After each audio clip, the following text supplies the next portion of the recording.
Hello students and welcome back to my channel Siraj tech D study. आज amalgamation का lecture number 12 है जिससे हम कवर करेंगे नए पॉइंट्स ऑफ अमालगमेशन। स्टार्ट करेंगे आज का class.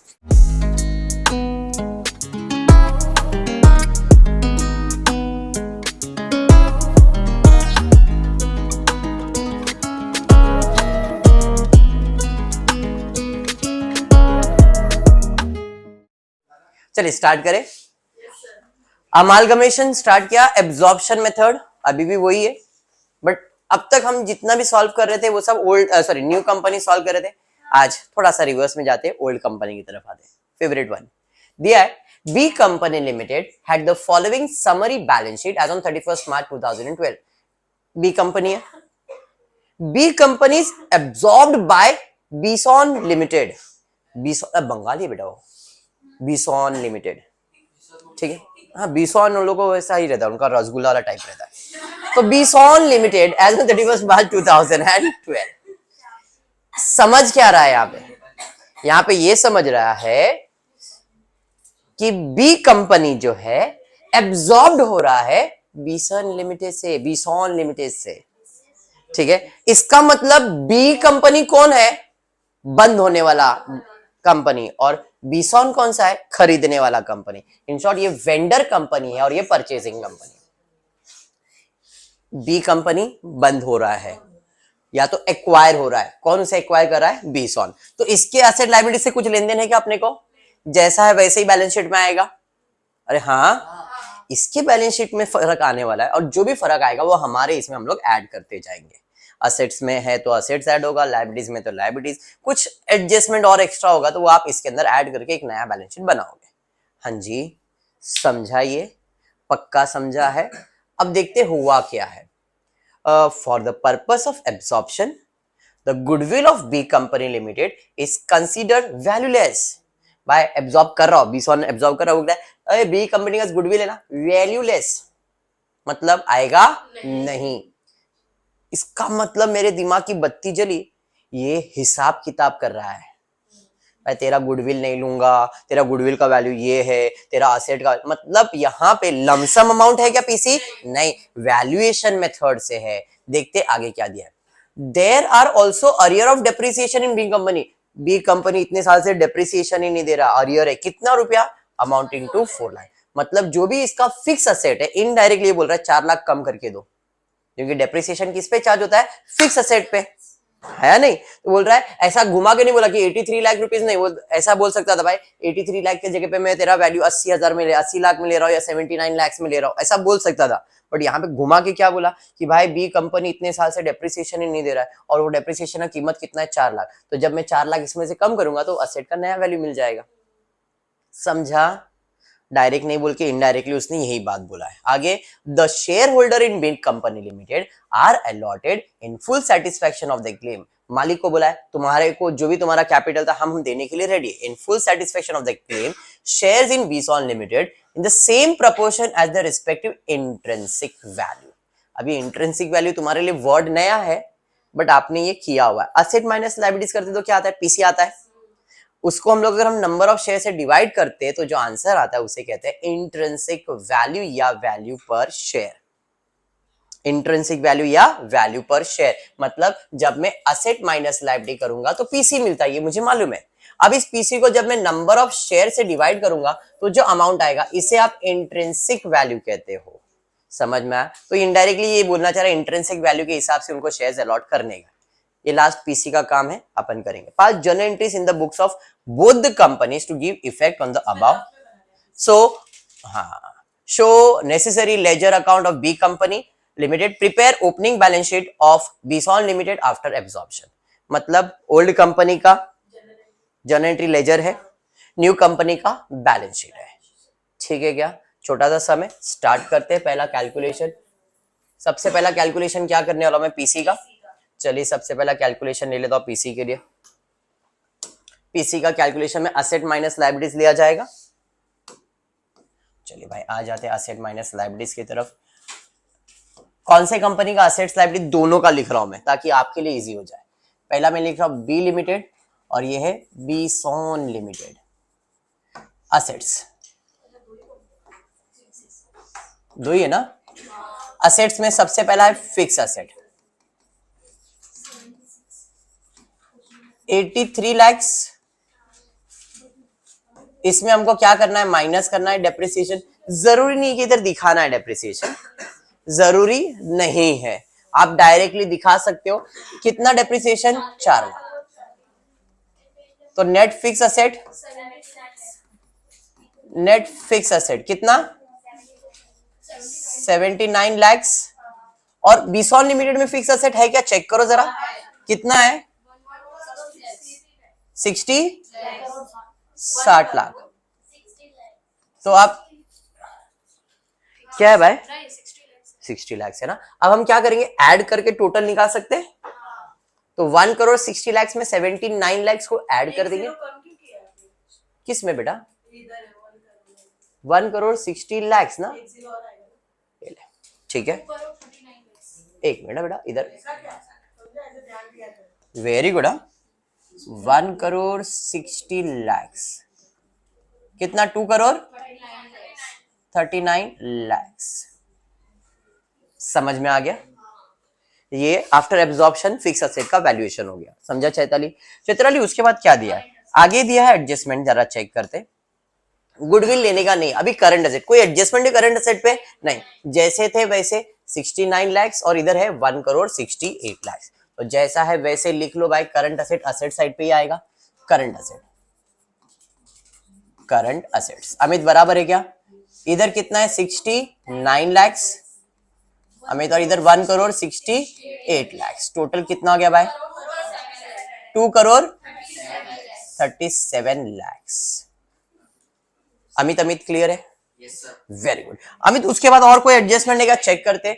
Investment there is no adjustment, इसका मतलब संध्या जैसा दिया वैसा वैसा लिख लेंगे। इसके पास इन्वेस्टमेंट है क्या, नहीं। तो कितना भाई, 17 लाख, 17 लाख। तो भाई यहां पे आ जाता हूं, इन्वेस्टमेंट लिख लेता हूं, investment 17 lakhs dash 17 lakhs done. नंतर काय आहे, उसके बाद गुडविल इल्ले, वैल्यू लेस बोल दिया उसको, सब असेट्स हो गए दोनों कंपनी के। लाइबिलिटीज पे जाता हूं, पहले इसके पास कैपिटल इल्ले, जनरल इल्ले, अनसिक्योर्ड, क्रेडिटर्स, प्रोविजन, तीनों लाइबिलिटीज आएगा। इसके पास कौन से सिक्योर्ड, क्रेडिटर्स, टैक्स, डिविडेंड। मतलब हमको बी लिमिटेड के तो जितने तीन ही लाइबिलिटीज लेने के, बट अगर मैं टोटल करने वाला तो उसके अंदर चारों लिखने वाला हूं मैं। तो यहां पे आ जाता हूं मैं, सिक्योर्ड अनसिक्योर्ड लाइबिलिटी साइड से स्टार्ट करता हूं। लाइबिलिटीज में सबसे पहला लिखता हूं सिक्योर्ड लोन, फिर unsecured loans, creditors, provision for tax, propose dividend. हाँ, प्रोविजन फॉर डिविडेंड, ठीक है। अब सिक्योर्ड इसके पास तो नहीं है, बिसॉन के पास है, कितना, 40 लाख। तो ये 40 लाख ही आएगा। इधर कितना लाख है, 22 लाख, 22 लाख।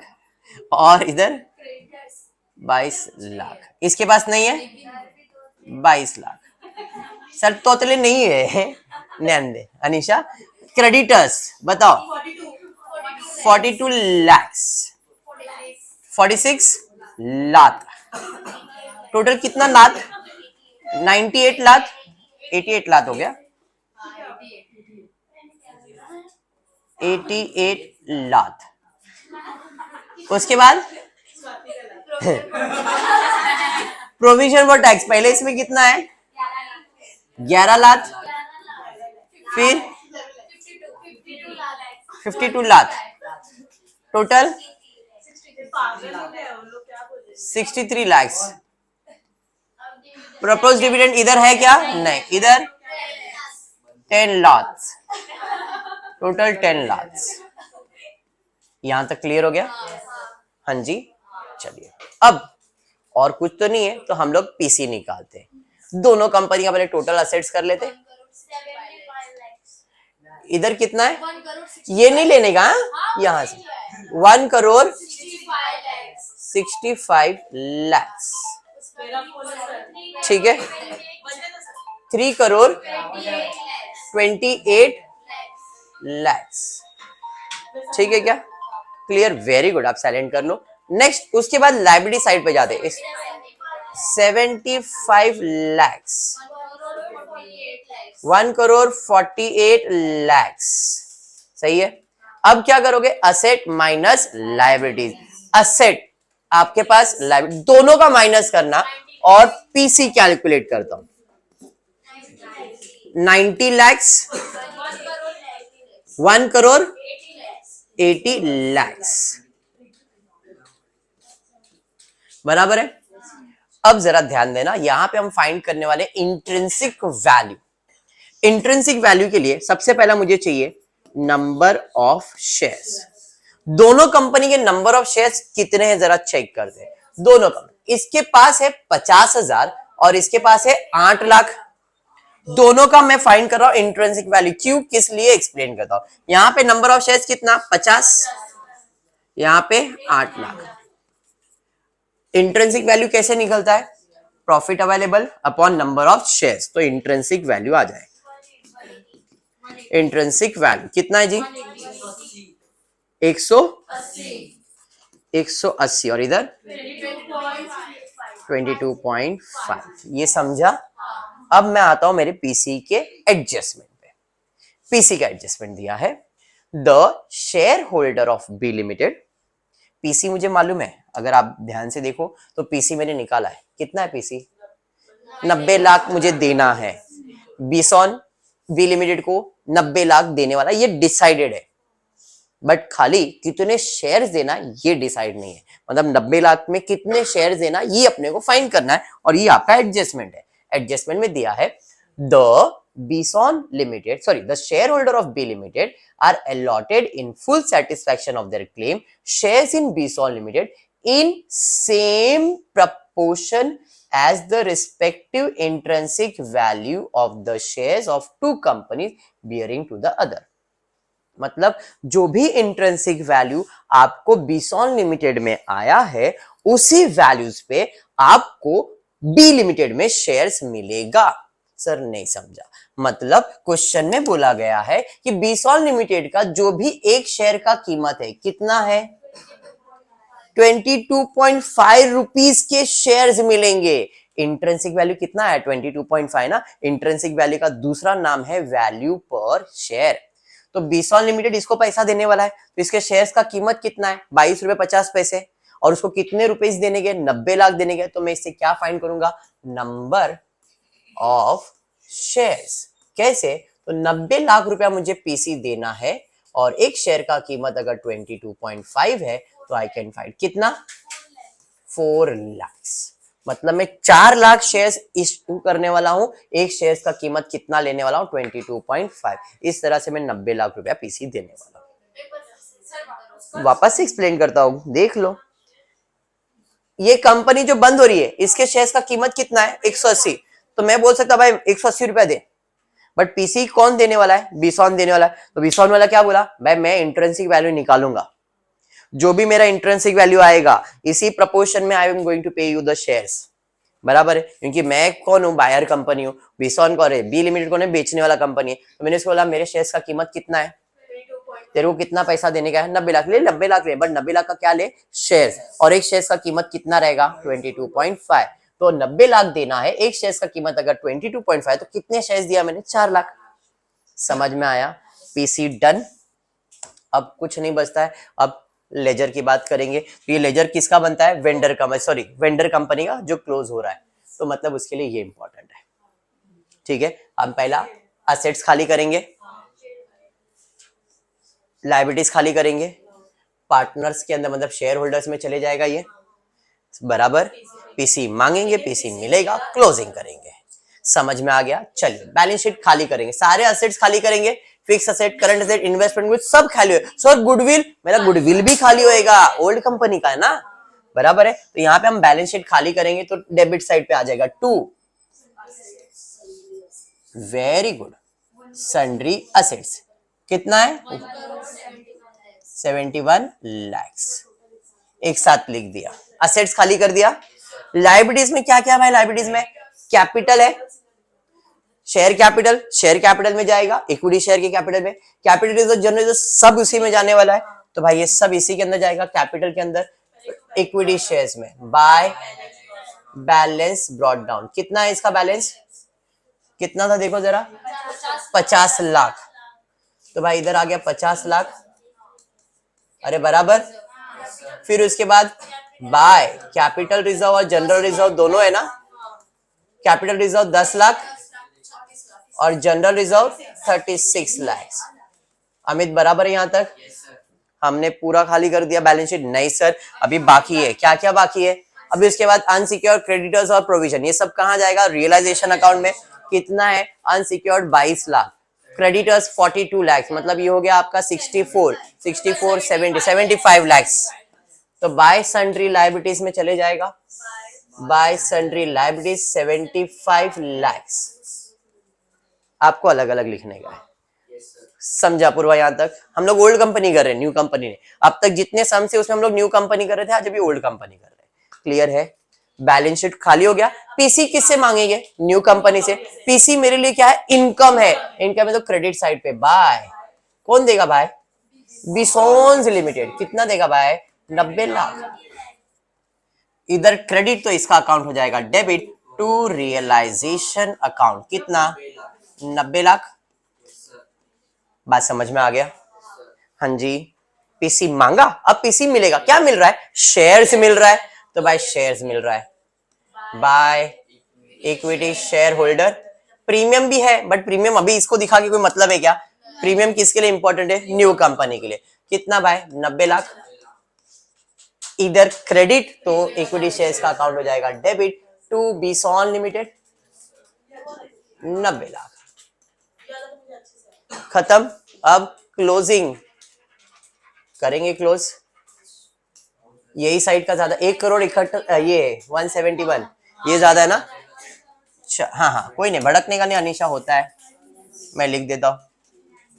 चलो Anisha, 1 crore 71 lakh,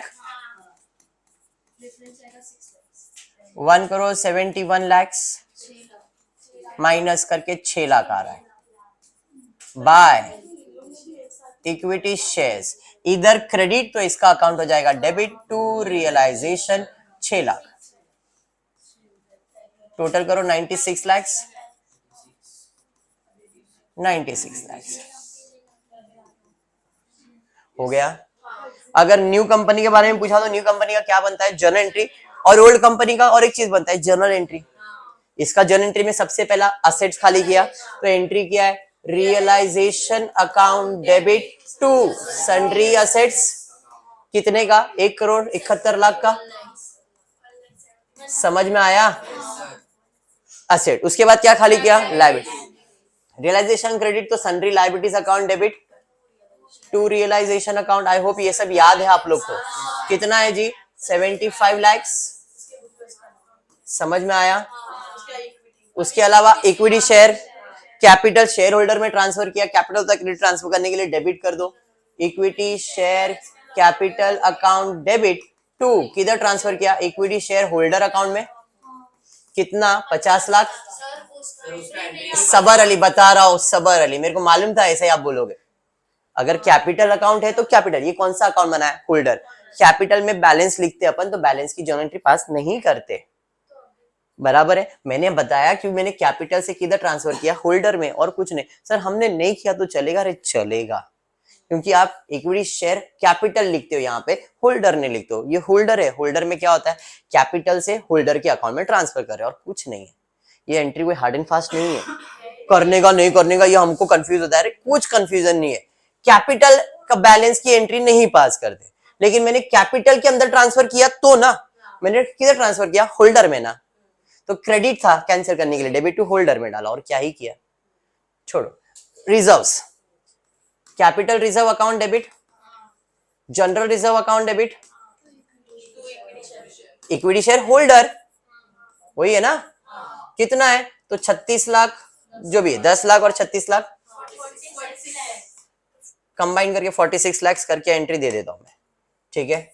46 lakh debit, 46 lakh credit. Short में खाली एक्सप्लेनेशन दे रहा हूं इसके लिए, और कुछ नहीं।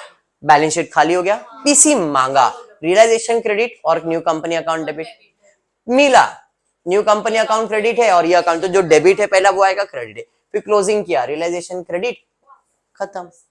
तो जर्नल एंट्री क्लियर हो गया, पक्का। मैंने ओल्ड कंपनी का लेजर जर्नल एंट्री एक्सप्लेन किया है। अब अगर न्यू कंपनी की बात करें तो न्यू कंपनी को पीसी से ही करना है सॉल्व। परचेज मेथड है क्या? नहीं। अब क्योंकि असेट माइनस लायबिलिटी तो गुडविल आएगा क्या? नहीं आएगा। तो यहाँ पे असेट्स लिया तो डेबिट में आएगा, sundry assets account debit to sundry liabilities account to liquidator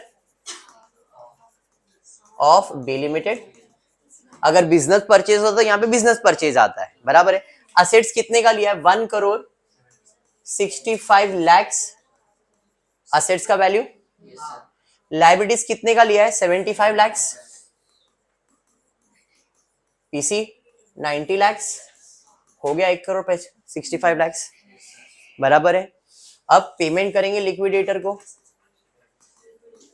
liquidator of B limited debit to equity shares to share premium. क्योंकि देखो यहाँ पे शेयर्स का वैल्यू 10 रुपया 22 रुपया दे रहे अपन, एक शेयर्स का वैल्यू 10 रुपया ना 20 ऑन में, 22 में दे रहे मतलब प्रीमियम ही आने वाला है, बराबर है। तो यहाँ पे देना 90 लाख है,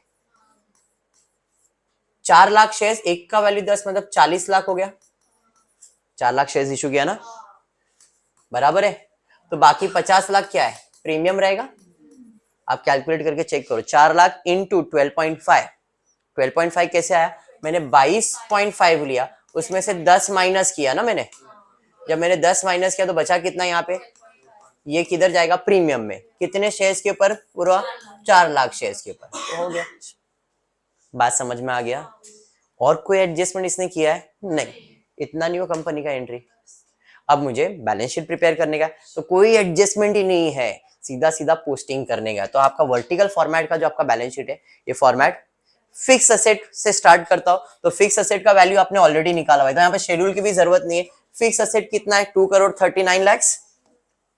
अरे हाँ, तो यहाँ पे मैं फिक्स असेट के शेड्यूल में जाऊंगा और डायरेक्टली लिख देता हूँ फिक्स असेट के अंदर 2 करोड़ 39 लाख। टेंजिबल इंटेंजिबल दोनों मिला के लिख रहा हूं यहाँ पे 2 करोड़ 39 लाख। बात समझा? फिक्स असेट के बाद करंट असेट भी है इसके पास, तो भाई current assets, other current assets या sorry current invest, current asset कितना दिया है? करंट असेट का वैल्यू देखो, करंट असेट्स है 2 करोड़ 37 लाख। तो भाई असेट्स में जाओ, करंट असेट में 2 करोड़ 37 लाख। समझ में आ रहा है? हाँ जी। उसके बाद क्या है? इन्वेस्टमेंट कितना है? 17 लाख, बराबर है। तो भाई नॉन करंट इन्वेस्टमेंट 17 लाख, बराबर है। उसके अलावा और क्या है भाई असेट्स के अंदर? इतने ही असेट्स है, समझा? सर इसका कुछ नहीं करेंगे, ये ऑलरेडी हमने कर दिया। लिक्विडेटर आएगा, लिक्विडेटर जाएगा, खाली आपका ये कैपिटल ही जनरल इंटरेस्ट में बचा हुआ और कुछ भी नहीं। इधर आते हैं लायबिलिटी साइड पे, secured, unsecured, creditor, provision for tax, proposed dividend, ये सब आने वाला है। तो ये आपके लायबिलिटी साइड पे पहला स्टार्ट करता हूं मैं, सिक्योर्ड लोन कितना है? 40 लाख। तो देखो लॉन्ग टर्म बोरोइंग्स के अंदर चले जाएगा सिक्योर्ड, और उसके अंदर ही आ जाएगा अनसिक्योर्ड भी, तो दोनों को ऐड करके लॉन्ग टर्म्स में दिखा दो। 40 प्लस 22 62 लाख। तो लॉन्ग टर्म बोरोइंग्स के अंदर मैंने डाल दिया 62 लाख। शेड्यूल बनाने की जरूरत नहीं है, अगर आप चाहिए तो बना सकते हो और दोनों को ऐड करके उसमें दिखा सकते हो। नेक्स्ट उसके बाद क्या है? क्रेडिटर्स, क्रेडिटर्स में चले जाएगा। क्रेडिटर्स के ट्रेड पेबल्स में कितना है? 42 लाख, पक्का? अच्छा उम्र हो गई लगता है, वेरी गुड।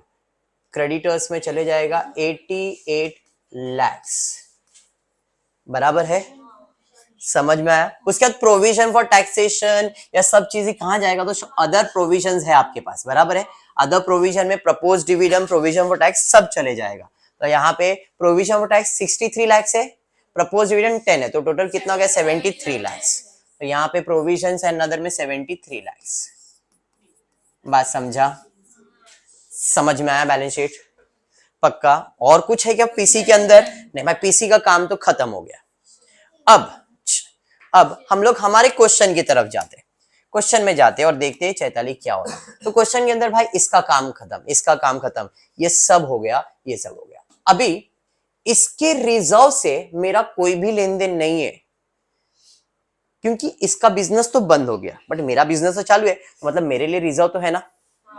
मैं बी लिमिटेड का रिजर्व लूंगा क्या? नहीं। जनरल रिजर्व, कैपिटल रिजर्व नहीं, बट बीसॉन का तो जनरल रिजर्व मेरा ही है ना। कितना है? 1 करोड़। ये रिजर्व एंड सरप्लस में जाएगा। रिजर्व एंड सरप्लस में जर्नल एंट्री में और एक रिजर्व आपको दिख रहा है, शेयर प्रीमियम।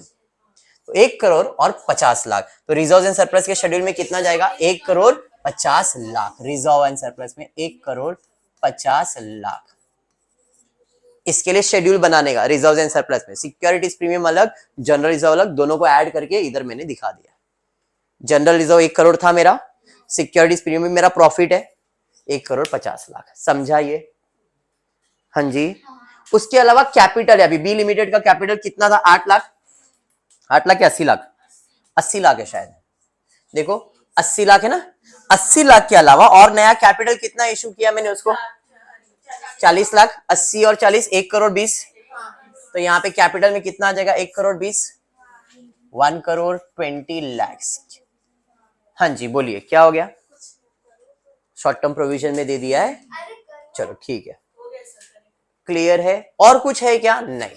तो भाई अब क्या है, एक इसका टोटल ले लो, फिर एक जन इसका टोटल ले लो, एक जन इसका टोटल ले लो। फिक्स असेट के अंदर टोटल ऑलरेडी आ चुका है, इधर कुछ भी नहीं, इधर कुछ भी नहीं, इधर कुछ भी नहीं। भाई ये मैंने इधर किधर लिख दिया है? अच्छा इधर आने वाला है टोटल, ठीक है। कैश कुछ भी नहीं था क्या क्वेश्चन में? कोई नहीं। किधर? 2 करोड़ 70 लैक्स। क्या बात है, 62 लैक्स इधर। 8 3 11 और 1 1 करोड़ 61 लैक्स। सबको ऐड करके बोल रहे हो ना? 4 करोड़ 93 लैक्स। समझ में आ गया? ये कैसे आया? 1 2 3 तीनों को ऐड किया। अभी यहाँ पे आ जाता हूँ। यहाँ पे फिक्स असेट है, ये है ये, तो इसका टोटल कितना है? 17 लाख। एक काम करो आप टोटल डायरेक्टली कर लो, फिर कंफ्यूज आ गया क्या? ओ मेरे को मालूम ही नहीं था, इतने फास्ट है तुम लोग। 4 करोड़ है ना, 7 एले, but 4 crore 93 lakhs. Balance sheet clear हो गया? पक्का 100%। तो आज के लिए इतना। फिर आपको वीडियो पसंद आ रहेगा तो प्लीज वीडियो को लाइक कर देना, फ्रेंड्स ग्रुप में शेयर करना, चैनल को सब्सक्राइब करना। Thank for watching the video.